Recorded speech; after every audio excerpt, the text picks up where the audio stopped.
തൃശൂരിന്റെ സാംസ്കാരിക ചിലയിൽ നിന്ന് കഥയുടെ മുത്തശ്ശി കൂടൊഴിയുന്നു. കഥകൾ കൊണ്ട് സാംസ്കാരിക നഗരയ്ക്ക് സുകൃതം പകർന്ന KB ശ്രീദേവിയാണ് തൃശൂരിൽ നിന്ന് തൃപ്പൂണിത്തുറയിലേക്ക് ചേക്കേറുന്നത്.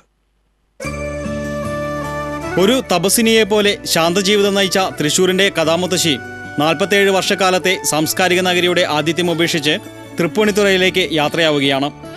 ഇളയമകനായ നാരായണന്റെ ഭാര്യ ദീപ്തിക്കൊപ്പം ശ്രീദേവി എന്ന കൊച്ചുമകളുടെ സാമീപ്യത്തിലേക്കാണ് ഇവർ ചുവടുമാറുന്നത്. 10 വർഷമായി അടാട്ടുള്ള അനുജത്തി നയനതാരയ്ക്കൊപ്പമായിരുന്നു താമസം.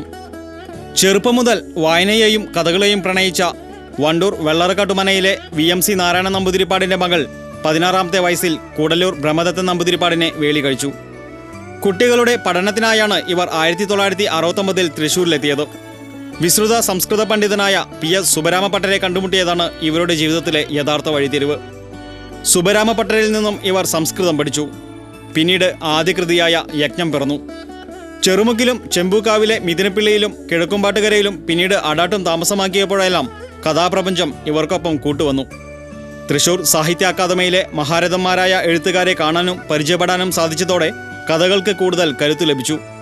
യജ്ഞത്തിനു പുറമെ അഗ്നിഹോത്രം, 3ാം തലമുറ, ദാശരഥം, ചാണക്കല്ല്, ചിരഞ്ജീവി, തിരിച്ചൊഴിയൽ, ബോധിസത്വർ എന്നിങ്ങനെ ഒട്ടേറെ നോവലുകളും കഥകളും പിറന്നു വീണു. പുരാണവും ഇതിഹാസവും ഭാഗവതവും പന്തിരുകുലത്തിന്റെ വാമൊഴികളും ബുദ്ധന്റെ ജീവിതഗാഥയുമെല്ലാം കഥകൾക്ക് ഊർജം പകർന്നു. എല്ലാ തരക്കാരെയും കൈനീട്ടി ആതിഥ്യമരുളുന്ന സ്വഭാവമായിരുന്നു തൃശൂരിൻ്റെതെന്നും ഈ നാടിന്റെ സാംസ്കാരിക ഗരിമ തന്നെ കഥാകാരിയാക്കുന്നതിൽ നിർണായക പങ്കുവഹിച്ചെന്നും കഥാകാരി അനുസ്മരിക്കുന്നു.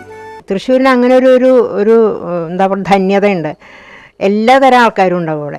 നല്ലവരുണ്ട്, ചീത്തവരുണ്ട്, കച്ചവടക്കാരുണ്ട്, കച്ചവടം വയ്യാത്തവരുണ്ട്, ഓത്തില്ലണവരുണ്ട്, ചെല്ലാത്തവരുണ്ട്. അങ്ങനെ ഒരു സമഗ്ര ബോധമുണ്ട് ഈ തൃശ്ശൂരിന്. മുണ്ടശ്ശേരി മാഷൊക്കെ 3 മണിക്കൂറൊക്കെ നിന്ന് പ്രസംഗിക്കുന്നത് ഞാൻ കേട്ടിട്ടുണ്ട്. അതൊക്കെ നല്ല അനുഭവമായിരുന്നു. അത് അങ്ങനെ ഒരു നഷ്ടബോധമൊന്നുമില്ല.